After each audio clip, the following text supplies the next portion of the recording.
कहानी है रामपुर गांव की, जहां के मर्द महिलाओं को हमेशा नीचा दिखाने की कोशिश में रहते। अरे अभी तक खाना नहीं आया क्या? मुझे एक और शादी करने की जरूरत है। नहीं जी नहीं, ऐसा मत करना, वरना मैं कहाँ जाऊंगी। खाना लेकर मैं अभी आई जी। गांव की पंचायत में भी फैसले हमेशा औरतों के खिलाफ ही रहते। मैं जो फैसला सुनाता हूँ वो भगवान की आज्ञा होती है। इस लड़के ने अपने मन से शादी करके अच्छा नहीं किया। लड़के को घर भेज दो और इसकी शादी इसकी जाति की किसी लड़के से करवा दो। लेकिन ये लड़की, इसे तो गांव के बाहर निकाल दो। नहीं नहीं जमींदार साहब, ये क्या बोल रहे हैं? ऐसा नहीं हो सकता। मेरी बेटी मासूम है, इसे अच्छे बुरे की समझ नहीं है। अरे कहाँ जाएगी ये बेचारी? कहाँ जाएगी? इतनी चिंता है तो पूरे परिवार का गांव निकाला कर देते हैं। बेचारे पूरे बसे बसाए परिवार को गांव छोड़ना पड़ता है। चाहे जो हो, अगर बेटियों को कंट्रोल नहीं कर सकते तो गांव में रहने का कोई मतलब नहीं है। यहाँ औरतों को दब कर रहना होगा। कोई भी अपने हिसाब से कुछ नहीं कर सकता, सब ईश्वर की मर्जी से ही होगा। तभी गांव का एक आदमी दौड़ा दौड़ा आता है। सरपंच साहब, जमींदार साहब, वो कालिया है ना, उसकी बेटी पढ़ने के लिए शहर जा रही है। अच्छा, ये कब हो गया? और कालिया की हिम्मत कैसे हो गई ऐसा करने की? लेकर आओ उसे और उसकी बेटी को। बस फिर क्या था, हाजिर हो जाते हैं कालिया और उसकी बेटी सरपंच के सामने। अरे कालिया, ये क्या सुनने में आ रहा है? बेटी को इंजीनियर बना रहा है तू? और ये बता, गांव में तो स्कूल नहीं है, फिर कहाँ से इतनी क्लास पास कर गई तेरी बेटी? राधा, जो कि कालिया की बेटी है, उसे लगता है कि सरपंच उसकी तारीफ कर रहे हैं। सरपंच जी, मैंने ऑनलाइन पढ़ाई की है, डिस्टेंस लर्निंग से। सभी में मैंने अच्छे नंबर पाए हैं, जिसे देखते हुए शहर की इंजीनियरिंग कॉलेज में मुझे स्कॉलरशिप मिली है। वाह जी वाह, क्या होती है ये? पहले तो ये बताओ, फिर आगे की बात करते हैं। पूरा गांव राधा की बात सुन रहा था और राधा बोलती जा रही थी। तो ऐसे मैं फ्री में एक अच्छी शिक्षा लेकर गांव में जो कुछ परेशानियां हैं, जैसे बिजली, पानी और इंटरनेट जैसी समस्याओं के लिए काम करूंगी। मैं गांव को शहर से जोड़ने के लिए पुल का निर्माण करवाने का प्रस्ताव रखूंगी। मुझे पूरी उम्मीद है कि जल्द ही हमारा गांव भी तरक्की की राह पर चल पड़ेगा। राधा की बात सुनकर सारे गांव वाले ताली बजाने लगते हैं। सरपंच को समझ नहीं आता कि वो क्या करे।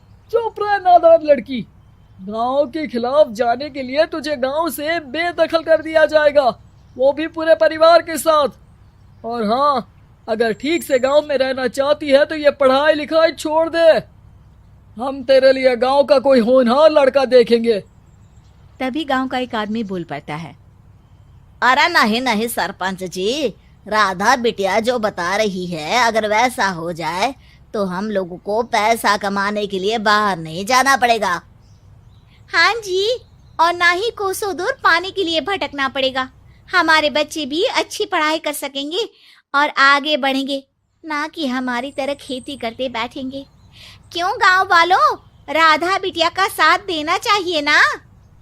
सरपंच देखता है कि गांव राधा के साथ है तो वो चुप हो जाता है। वो घर आकर अपने सलाहकार से बात करता है, जो बहुत ही चालाक किस्म का इंसान होता है। अरे सरपंच साहब, आपको बहुत ही होशियारी से काम लेना पड़ेगा। एक बार गांव तरक्की कर गया, यहाँ के बालक पढ़ लिए तो कोई ना पूछेगा आपको। और फिर ये जो बेटा और बेटी है ना आपके, इनको भी आम लोगों की तरह ही जीवन जीना होगा। हाँ, लेकिन करे तो क्या करे? वो ना आप मुझ पर छोड़ दीजिए, बस मैं जैसा बोलूं करते जाइए। अगले रोज सुबह जब गांव वाले सोकर उठते हैं तो राधा के घर के बाहर और साथ ही वो लोग जिन्होंने राधा का सपोर्ट किया था, उनके घर के आगे लाल रंग से कल आऊंगी लिखा होता है। कल आऊंगी, यह क्या होता है? अरे यह तो खून से लिखा है, लगता है कोई भूत प्रेत या चुड़ैल का साया है। चलो सरपंच जी के पास चलते हैं। सभी सरपंच के पास जाकर उसे सारी बात बताते हैं। अरे ये तो बड़ी मुश्किल की बात है। चलो मैं एक बाबा को जानता हूँ, उन्हें बुला लेता हूँ। सरपंच बाबा को लेकर गांव के घर के बाहर जाता है। ओहो, तो ये वो चुड़ैल है जो उन लोगों को निशाना बनाते हैं जो गांव को बदलने का सपना देखते हैं। वो गांव को ऐसे ही संपन्न देखना चाहती है, वो नहीं चाहती कि कोई बाहरी यहाँ का कायाकल्प करे। क्या तुम लोगों में से किसी ने गांव को बदलने की सोच रखी है? तभी राधा की माँ रोते रोते आती है। मेरी राधा घर से गायब हो गई है। अरे कोई तो बचाओ, मेरी बच्ची कहाँ गई?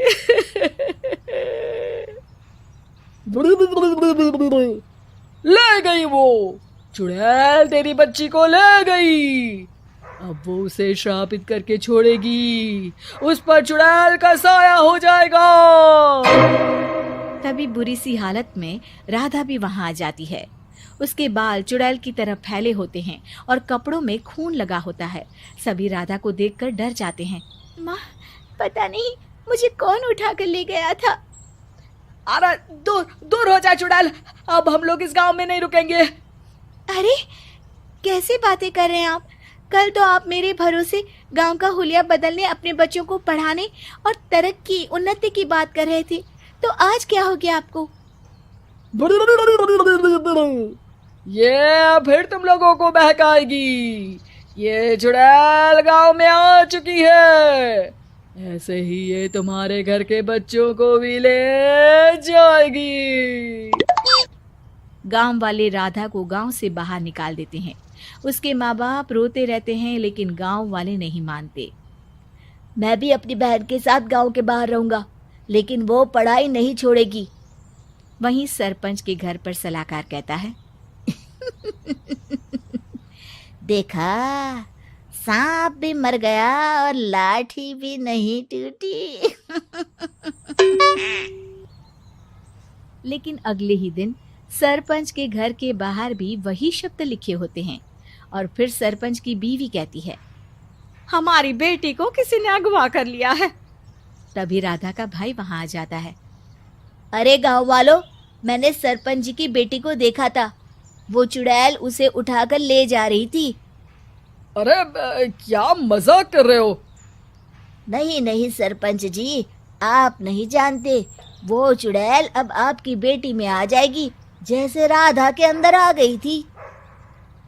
तभी सरपंच की बेटी वैसी ही हालत में वहां आती है जैसे राधा आई थी। पापा, पता नहीं कैसे मैं गायब हो गई थी। चुड़ैल, इसके अंदर भी चुड़ैल का साया है, मारो इसे। अरे नहीं नहीं, इसे भी राधा के पास गांव के बाहर ही भेज दो।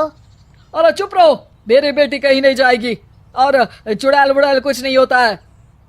अरे कैसे बात कर रहे हो सरपंच जी? आप तो बोल रहे थे कि आपका फैसला भगवान का ज्ञान होता है, तो अपने पर बात आई तो अब आप ऐसे बोल रहे हैं। अरे ना ना ना, आपको अपनी बेटी को त्यागना ही होगा। अरे बुलाओ बाबा को। राधा का भाई बाबा को ले आता है, जिसे अब गांव वालों के डर के कारण सच बोलना पड़ता है। मैं कोई बाबा नहीं हूँ, मैं तो मोची था। ये सलाहकार महोदय ने मुझे कहा था एक्टिंग करने को। अब वो मुझे पैसे देने वाले हैं। अब मुझे माफ कर दो। गलती हो गई, मुझे माफ कर दो। तभी वहां राधा आ जाती है। देखा सरपंच जी, जब गांव के बच्चे साक्षर होंगे तो आप जैसे लोगों की चालाकी नहीं चलेगी।